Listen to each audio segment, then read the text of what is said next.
When it comes to the horrible war in the Middle East, I've shown you many times how you just can't trust most of the information you're fed by much of the media, many politicians and, of course, the United Nations.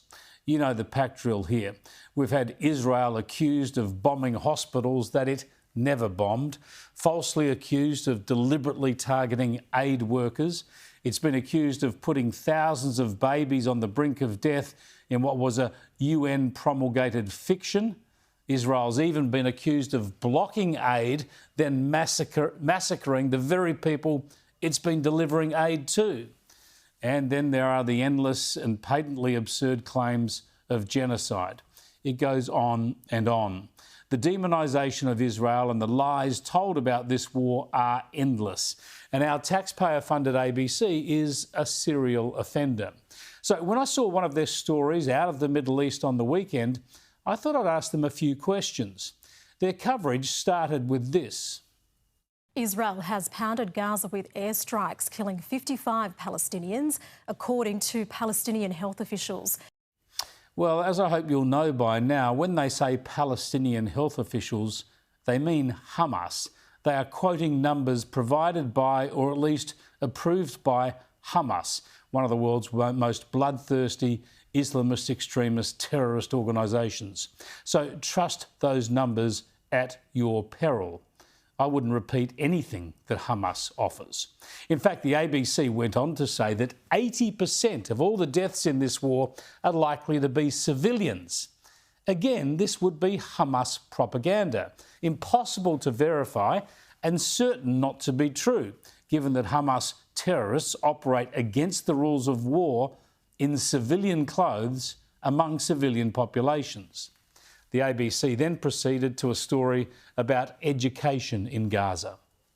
Most Gazan children have been displaced multiple times by Israel's bombardment and ground invasion, and the schools that remain standing have been turned into shelters. But they've also become targets.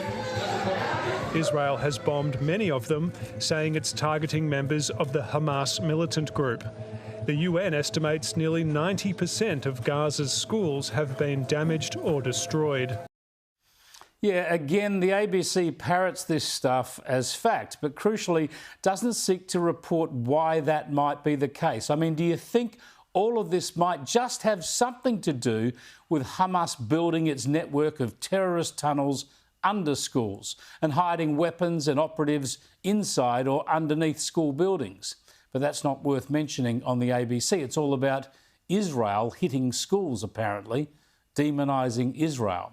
Never mind that Israel warns where it will hit and when so that civilians can escape.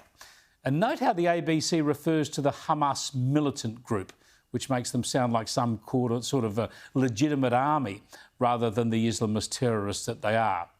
Anyway, the story went on. Education is a basic right for any child. Despite the dire situation and the Israeli attack on Gaza, it's our duty to resume education for children. We are asking for education for everybody, but schools are being destroyed and targeted. These educators have lost all of their teaching resources and facilities, but they're defying the conditions to keep working. It's like our duty to save the generation and teach the children as much as we can. It's becoming a near impossible task, with frequent Israeli bombardment and military orders forcing people to leave their homes. There's also little to no food, with the UN warning the entire territory is facing potential famine. So there you go. Interviews presented, references to Israeli bombardments, forcing people out of homes. Nothing about how Hamas triggering this war might have contributed, how Hamas's refusal to surrender or hand back hostages might be playing a role in this. And then the mention of famine, a famine that never happens, of course, because Israel, yes, Israel and the US constantly supply aid to the Gazans, the same Gazans the ABC pretends that Israel is trying to starve.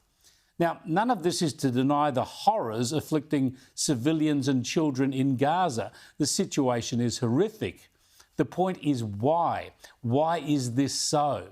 So you can see why I sent some questions to the ABC about this report. I asked them where they obtained the footage and the interviews, because it seemed clear the ABC reporter hadn't done them himself.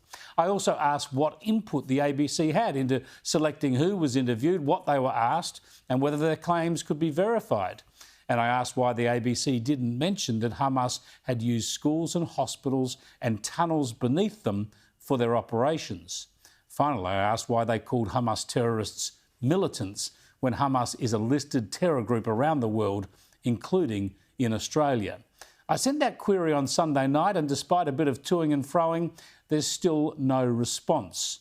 I also asked if this was just a United Nations video release that the ABC had packaged up, as appears likely, but again, no response. Here's how the report finished. This school might not be here for long. Israeli troops have reoccupied large areas of Gaza and ordered hundreds of thousands of people to move again, sending these students out of class and back onto the streets. Eric Twarchek, ABC News. Yeah, it's all those horrible Israelis, apparently. The terrorist government of Gaza, Hamas, the terrorists that started the war, that perpetuate the war, that built terror tunnels under the schools and hospitals, the terrorist outfit that still runs Gaza and condemns its people to this horror, they apparently are blameless. That's what passes for news coverage on the ABC, funded with your tax dollars to pump out propaganda rather than factual reporting. It's the same story across the world, tragically, truth being the first casualty of war, especially if it involves Israel.